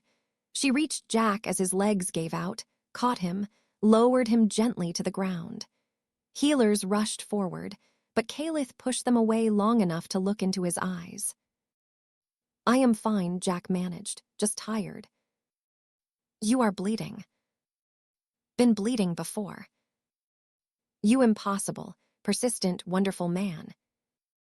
She kissed him there in front of everyone, covered in blood and dirt and victory. The crowd erupted in cheers, the kind of roar that shook the arena's foundations. Jack kissed her back, tasting salt and relief and the beginning of something that felt like a future. 3 days later, Jack stood in the royal chapel wearing robes that cost more than his truck, feeling like an imposter. Sarah had arrived that morning, flown in on a Valorian ship, and she stood in the front row crying happy tears and looking proud. Thuron stood beside Jack, serving as his witness, grinning like he had planned this from the beginning. The chapel was packed. Every noble, every dignitary, every member of the High Council. They had come to see the human marry their queen, some in support, others in continued skepticism, all in witness. Kaelith entered to music that sounded like starlight, if starlight could sing. She wore white robes that flowed like water, her hair unbound, a crown of silver woven with living flowers. She was the most beautiful thing Jack had ever seen. She reached the altar, took his hands in hers, and smiled. You clean up well for an old rancher. You look like something out of a dream. Good dream or bad dream? Definitely good. High Priestess Lyria stood before them, ancient and knowing. She spoke in Valorian first, the traditional words, then switched to English for Jack's benefit. We gather to witness the bonding of souls. Sovereign Kaelith Aren and consort Jack Reeves. 2 people from different worlds who have chosen each other against all odds, against all logic, against everything except love. Do you, Kaelith, take this man as your consort, your partner, your equal? I do. Do you, Jack, take this woman as your sovereign, your partner, your equal? I do. Then by the power vested in me by ancient law and modern love, I pronounce you bonded. What 2 souls have chosen, let no one divide. Jack kissed Kaelith to thunderous applause. She wrapped her arms around his neck, kissed him back with the passion of someone who had thought she would never feel this again. When they broke apart, both were crying. The reception was a blur. Nobles congratulating them, some genuine, others performative. Sarah hugging him so hard his ribs protested, then hugging Kaelith and whispering something that made the queen laugh. Drax presenting them with a sword, ceremonial and beautiful, engraved with both their names in Valorian script. General Torin approached, the same man who had warned Jack about trying to replace Darian. He extended his hand, and Jack shook it. I was wrong about you, Colonel. You are not trying to replace consort Darian. You are something entirely your own. And that is exactly what the Sovereign needed. Thank you, General. Later, when the celebration had died down and guests had departed, Jack and Kaelith stood on the royal balcony overlooking the capital city. Twin moons hung in the alien sky, casting silver light over everything. Kaelith leaned against Jack's shoulder, his arm around her waist. Do you regret it, leaving Earth? Not for a second. You will miss your ranch. I will, but I can visit. Sarah will keep it running. And besides, I have a whole planet to explore now. New mountains to climb. New fences to fix, probably. You are the consort to a queen. You do not fix fences anymore. Watch me. Kaelith laughed, the sound free and joyful. I love you, Jack Reeves. I never thought I would say that to anyone again. I love you too, and I'm going to spend every day proving you made the right choice. You already have. They stood in comfortable silence, watching the city below, the lights twinkling like earthbound stars. In the distance, a Valorian patrol ship lifted off, heading for the stars. Jack felt Kaelith's hand find his, their fingers interlacing. What happens now? Now we rule. Together. We build alliances. We prove that different worlds can work together. We show everyone that love is not limited by species or age or anything except the willingness to try. Sounds like work. It will be, but you have never backed down from work. True. And Jack, when this is all stable, when Varen's allies are dealt with and the realm is secure, we will take a trip to Montana. I want to see your ranch, meet your horses, understand where you came from. I would like that. Good, because you are not the only one who honors oaths. I swear to honor your world as much as you honor mine. He kissed her then, slow and deep, pouring everything he felt into it. When they broke apart, she rested her forehead against his, both of them breathing the same air. Below them, the city celebrated. Above them, the stars turned. And between them, two people who had found each other in the most impossible way held on tight, ready to face whatever came next. Together. 6 months later, Jack stood in the High Council chamber, wearing the formal robes of consort, but with his old Air Force wings pinned to the chest.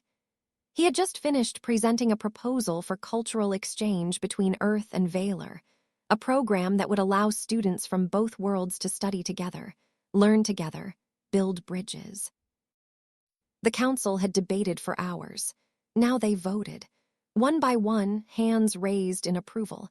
When the final count came, the measure passed unanimously. Kaelith, sitting at the head of the table, smiled at him. Beside her, Jack felt like he finally understood what he was supposed to be doing. Not replacing Darien. Not pretending to be Valorian. Just being himself, bringing his perspective, his experience, his humanity to a role that had never had a human before. After the session, Thuron caught up to them in the hallway. Your Majesty, consort, I have news. The planet Zirian has requested diplomatic talks. They specifically asked for Jack to be part of the delegation. They say they trust the judgment of an elder warrior. Jack groaned. Elder warrior. That is what we are calling it now. Kaelith squeezed his hand. They respect you. Age is wisdom in their culture. When do we leave? 2 weeks. It will be a month-long mission. First contact protocol. Jack looked at Kaelith, who nodded. We go together. That was always the deal. That night in their private chambers, Kaelith showed Jack a hologram. It depicted a vast forest, rivers of silver water, mountains that touched alien skies. Zirian. Their next adventure. Scared. Terrified. I am 62 years old, pretending to know what I am doing as consort to an alien queen. Of course I am scared. Good. That means you are still paying attention. She kissed him, and he pulled her close, marveling at how his life had changed. A year ago, he had been alone on a ranch, waiting to die. Now he was married to a queen, advising a high council, about to embark on a diplomatic mission to another world. Margaret would have loved this. The thought came unbidden, but it did not hurt. Margaret would have loved seeing him happy, seeing him living instead of just existing. She would have liked Kaelith, he thought. They would have gotten along. What are you thinking about? How grateful I am for all of it. The crash, the trials, all of it. Even getting beaten up by Drax. Especially that. It prepared me for dealing with the High Council. Kaelith laughed, the sound that never failed to make him smile. They settled into bed, her head on his chest, his arms around her. Outside, the twin moons cast their light. Inside, two people who had found each other against all odds held on tight. Jack's last thought before sleep claimed him was simple. He had honored his oath to Kaylee. He had found her daughter. He had helped her. He had proven that honor mattered more than bloodline. But he had also found something he had not expected. A second chance at love. A second chance at life. A reason to wake up each morning and face whatever impossible thing came next. The universe had brought him here for a reason. And that reason was sleeping in his arms, breathing softly, trusting him completely. Jack Reeves, retired colonel, widower rancher, had become something he never imagined. Consort, diplomat, partner, husband. And for the first time in 7 years, he was exactly where he was supposed to be. Home.